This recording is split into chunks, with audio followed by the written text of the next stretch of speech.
Welcome back, GED scholars. In this video, we are going to talk about Cornell Notes. This is under the study skills because in order to study properly, you need to make sure you take good notes.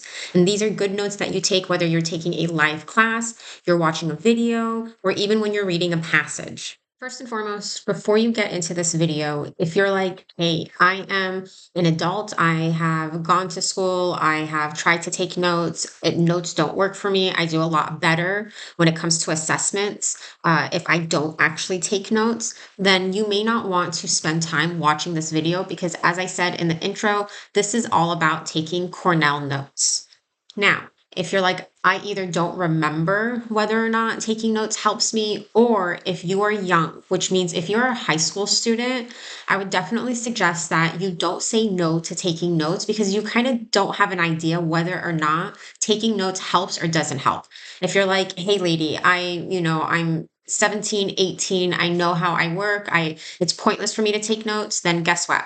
I'm going to ask you just end this video right now. There's no point in you watching this video. And yes, I'm basically saying don't waste your time watching something that isn't going to serve you when it comes to taking any of the exams. However, if you're like, I'm somebody who knows taking notes helps me, or I'm really interested in learning about the Cornell Note system, keep watching this video because I'm going to talk about not only how we can set up your paper or, the screen that you're using in that Cornell Note fashion, but we're going to talk about how it'll help you. So 2 questions you see on the screen. Why do you take notes? What do you hope to get from your notes? These are 2 questions I want you to ponder because you want to really think about, do I take that time to take notes while I'm in class or while I'm watching a video online? So you're going to ask yourself, why am I taking notes or annotating? What am I going to do with these notes later? Because before you start taking, you want to identify how you're most likely going to use these notes. So are you going to use the notes to study for the exam or for the test? Is it going to help you provide ideas when you write your paper or your extended writing response? Are you going to be using your notes to help you identify the main idea or supporting details? Don't forget, folks, you're going to write an essay and it's based off of 2 passages on the same topic, but both of those passages have different supporting details. So we're going to look at a way that your Cornell notes can help you practice for the extended writing response portion of the RLA exam. And another reason, as you can see on the screen, you could use your Cornell notes to help you learn vocabulary. And we're going to look at an example of Cornell notes in a moment, but once again, folks, you really want to make sure that you understand why am I taking these notes and what am I hoping these notes can be used for later. And for those of you wondering, well, is it better for me to physically write taking these notes? That means, putting pencil to paper or pen to paper, or is it just as good for me to type out my notes? I understand, folks, it's 2025, and some of you are going to be like, I'm not going to use paper and pencil or paper and pen. I understand that. But as you can see from the screen, this quote reads, the physical act of writing can help you remember better than just listening or reading. And there's a lot of research out there in the science world, in the medical world, in the education world, where there is proof that when you physically write a note or you physically write something down, the tendency for your brain to remember it is higher. So I would suggest that when you are studying, definitely make sure, if you can, I understand some folks can't, whether you just don't have access to paper, it's easier for you to do it on a computer screen, maybe there's a disability and your hand gets tired, but just know that when you physically are writing something, it registers a lot more in your brain, and that's what you want to do. So if you can take your notes on paper with a pen or pencil, absolutely make sure you try that. Also, remember, this video is about one method of note-taking, which is the Cornell Notes. You might have your own method of note-taking, but just be open to the Cornell Note system and see if there's any way that you can incorporate this method with the method that you are using. So first and foremost, what are good notes? And this is somewhat subjective, which means that everybody is going to have their own definition of what good notes are based on whether or not you're using the notes or you're going to pass them on to somebody else. The most important thing that I want to definitely say when it comes to good notes is that you have to be able to read your notes after you're done writing them. Because if you're handwriting your notes and you know that it's not going to be something you can read, I'll ask you to actually get onto something electronic So when it comes to good notes, though, you definitely want to include meaningful abbreviation and symbols. And so there are folks who they have their own system of taking notes where they'll know that a certain abbreviation stands for a phrase. This is their own shorthand. The thing is, folks, if you're going to create your own shorthand, you have to understand your own shorthand. So if you're like, every time I draw a circle, this is going to let me know that I'm about to share the main idea of a passage, you need to remember that every time you draw a circle, that's what your brain is going to start registering. So be mindful of that. In your notes, you also want to make sure you capture main ideas and important details. This is not only when you're in the classroom, but also when you're listening to something, it's just as important to capture main ideas and important details. Your exams, all of them, folks, are going to give you passages to read, and then they ask you questions based on what is shared in the passage and nothing outside of that passage either. Your notes can also include definitions if you wanted to create some form of outline because there's a structure that you're learning about. Some folks like to use bullet points, whatever it might be. Diagrams, absolutely. If you want to draw a diagram to help give you a visual of what you're hearing, that works too, folks. But remember, when you're taking notes, you have to just be able to read and understand them after the class is done, after that video is done, after you're done reading the passage. So one thing that I see students doing, and it's something that it's just a common mistake. Let's just call it a common mistake. And that's students who decide to either write everything down that the instructor is saying, or if they're reading something, they will highlight every sentence or way too much of the passage. And so when they finish and they look at their passage, now all they see is highlights and they don't know really why they highlighted this information. Is it important? Remember, we just talked about how you want to make sure you are paying attention to main ideas and details, but not every detail, because you need to make sure you're paying attention to supporting details, not all the frivolous stuff that is just there to kind of, add a little padding or cushion to whatever it is you're reading. And folks, remember, the key to good notes is what you're going to do with these notes after the class is done, after the lesson is done, the video is done. And that's why it's important to first identify, why am I taking these notes? What am I going to do afterwards?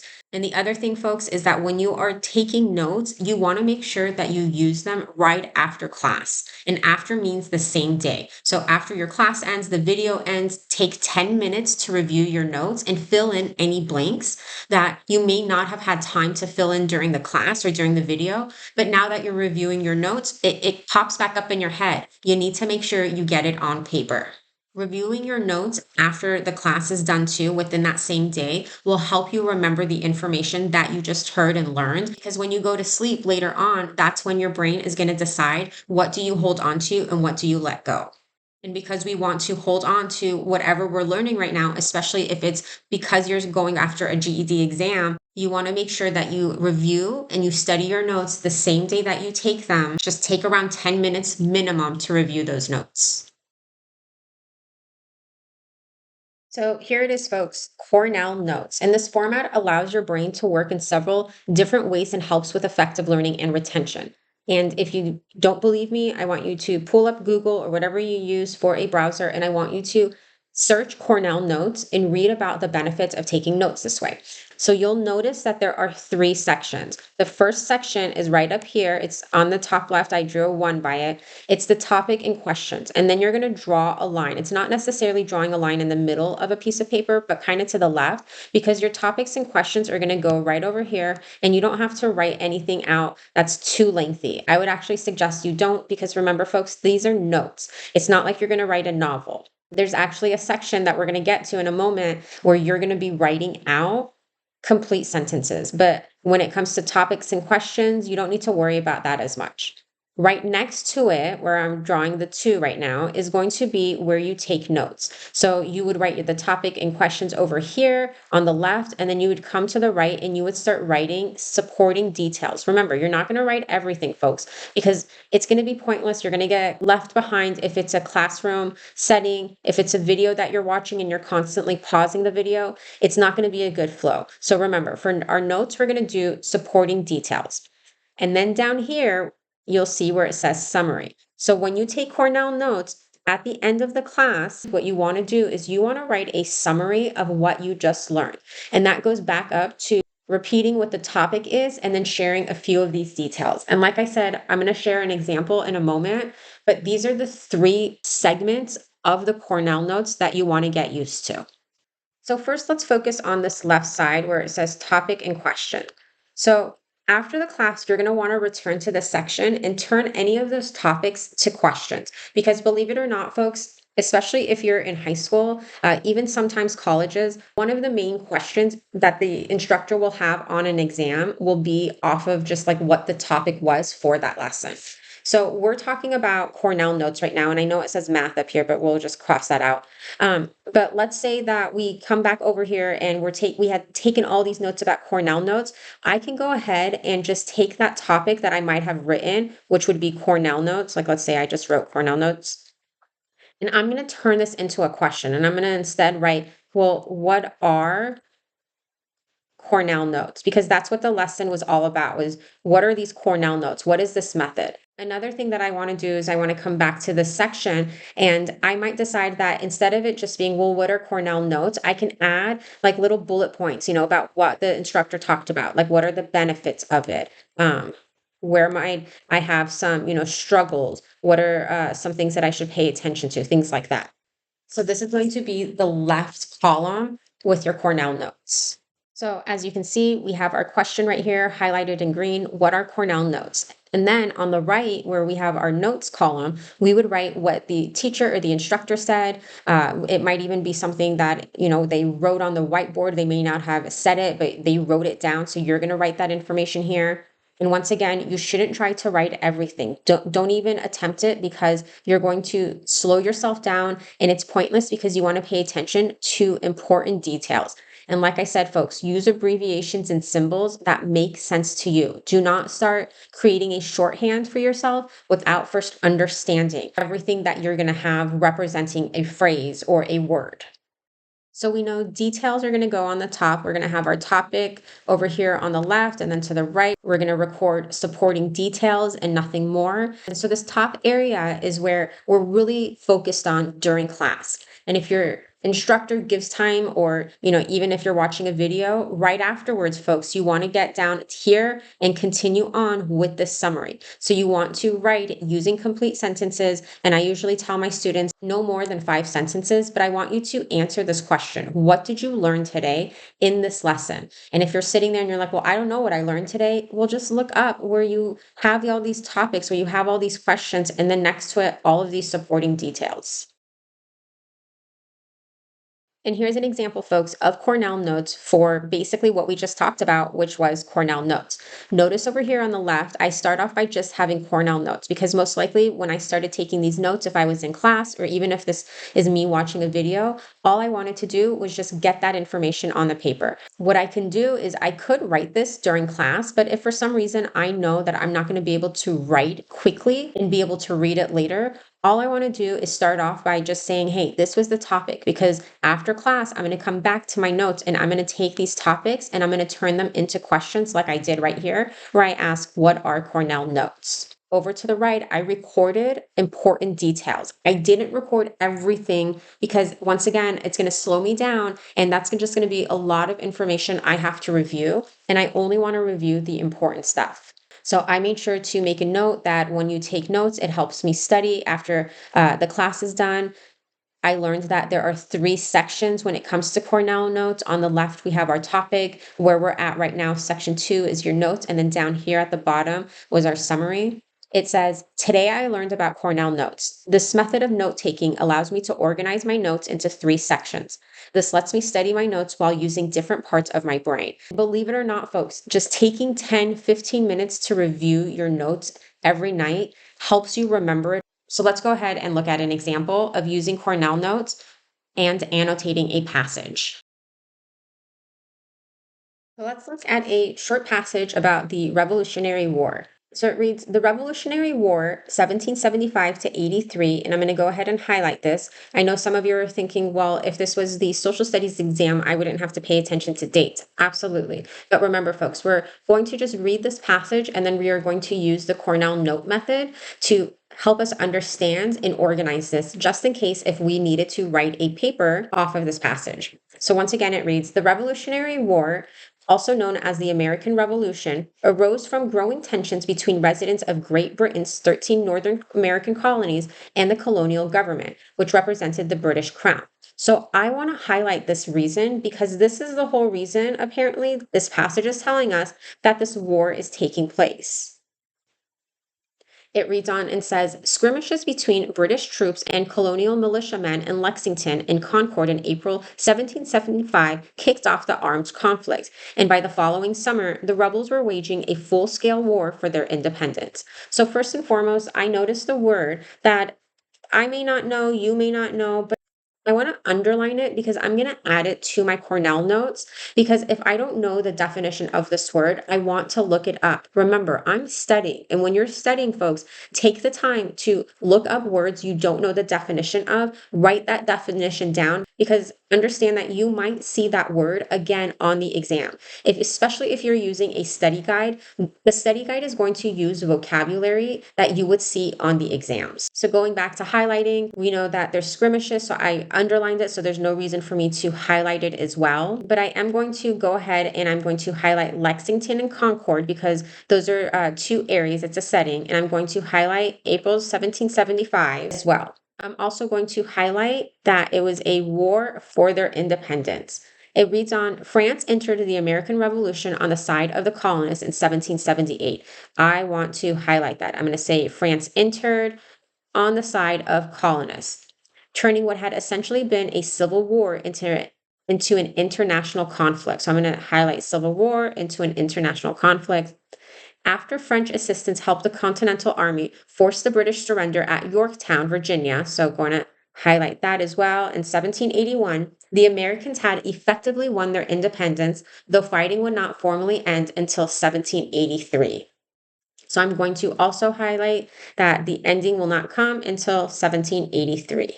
So now that I have read, I have highlighted what I believe are the supporting details, and I even underlined a word that I want to include in my notes and to look up. I now get to go to my Cornell notes and write everything down.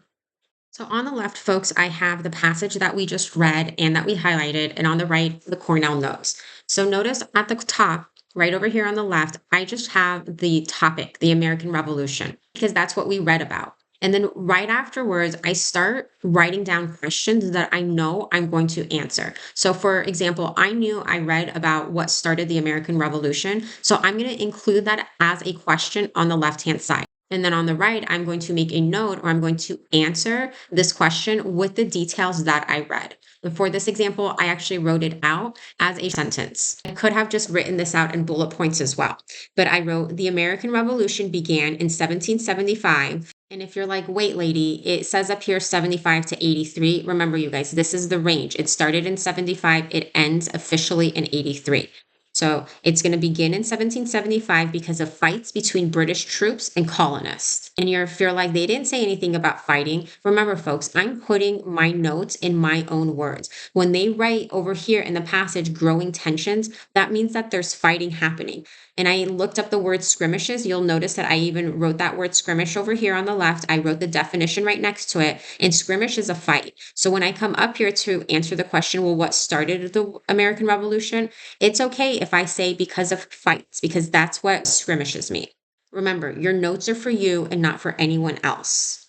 You'll also notice that on the right, I have the notes that France helped the colonists and the British surrendered in 1781. But I don't have anything over here on the left. And if you're like, well, that's okay, you're just writing your details over here. Absolutely, folks. It's okay that I may not have a topic or a question, but it just makes it a lot easier for you to understand and remember this information, these supporting details, if you attach it to a question. So over here where I wrote France helps the colonists, I might write over on the left, like who helped the colonists? Who helped the colonists? But any type of question that I would ask that my note that I took about France helping is going to be good for. Like you don't want to ask a question that has nothing to do with the answer. Also, this note right here, British surrendered in 1781. It's not next to any question or topic. I need to either add a topic or I need to ask a question. So we might ask the question, when was the ending? Or I'm going to just do end and question mark because I'm kind of limited in space. Like I said, folks, the left column, you want to either add topics or questions, and then your details will take place in that right side. And of course, the summary, folks, because it's important for you to summarize your notes. So the summary reads, today I read a passage about the American Revolution. It began because British troops and colonists got into fights. The French helped the colonists win the war. British surrendered in 1781, but fighting continued to 1783. In that little summary, folks, I only have 2 minutes before I go to sleep or 2 minutes available to me. Even if I don't have time to review the topics, the questions, and the actual notes, I can go to the summary and I can let my brain know, hey, remember, this is what you learned. So when you go to sleep, you want your mind to hold on to that information. So this is an example, folks, of how you can use the Cornell Notes method to help you when you're practicing, when you're studying, and you're reading passages. Thanks for watching this video, folks, on taking Cornell Notes, the method that you can use, whether it's taking notes for a class or watching a video, or even if you're going to take notes to help you annotate a passage. You know what you're doing, folks. You've got this. Keep your head up.